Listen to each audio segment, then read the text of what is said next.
Who came out on top and who needs to throw in the towel immediately? Joining us now with insights is Republican strategist Armen Kurian. Thank you, Armen, for joining us.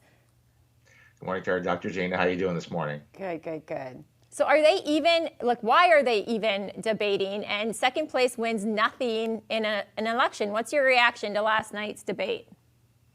Well, I think in one way, I think the biggest winners were the moderators for getting the candidates to go after each other with such vim and vigor. As for the folks who are actually on the stage, and I can't believe I'm going to say this, I think if you didn't know how any of them were actually doing in the polls, I think Chris Christie actually had the best night. He spoke the least, but in a lot of ways, he said the most.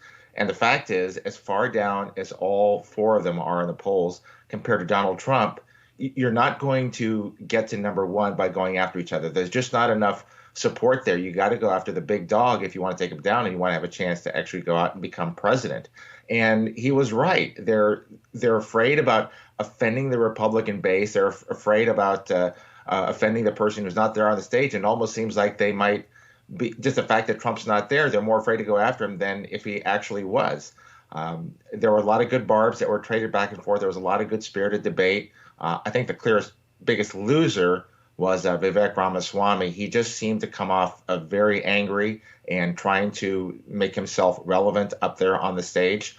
But in terms of actually moving the needle, will anybody actually shift in the polls based on last night's performance? Maybe a point or two, but I don't think anything really substantive.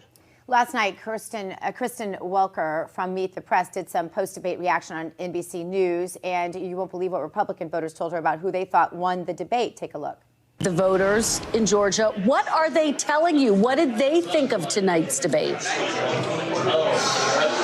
Well, Kristen, getting a reaction from voters here in Atlanta was quite easy. They actually organized a straw poll on their own during the debate and were keeping track of their opinions. And by the end of the night, you had Vivek Ramaswamy out of this watch party of about 30 people getting 5 votes. You had Ron DeSantis getting 2, both Nikki Haley and Chris Christie having a sole 1 vote. And get this, former President Donald Trump, despite not being on the stage, got 18. So that's really reflective of the vibe of the night.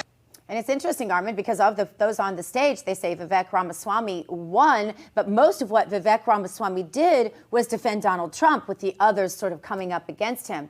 But 18 votes for Donald Trump as the winner of the debate out of 30 people at a watch party, and he wasn't even there. And by the way, I want you to come in on this, too, because we're almost out of time. Nikki Haley, lackluster last night, didn't even say much.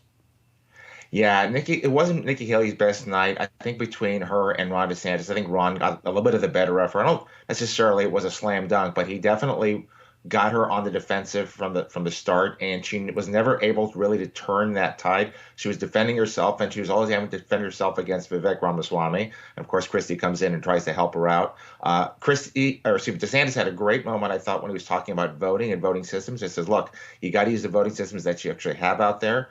I thought Haley stumbled a little bit when she talked about her support from billionaire donors. I think she could have handled that somewhat better. I just don't think Vivek Ramaswamy made any really good points last night. I think a lot of it just sort of fell flat. And I did. I thought he was fantastic last night. I thought he was his absolute best he's ever seen. But anyway, we're out of time. Armen Kurian, thank you so much for being here.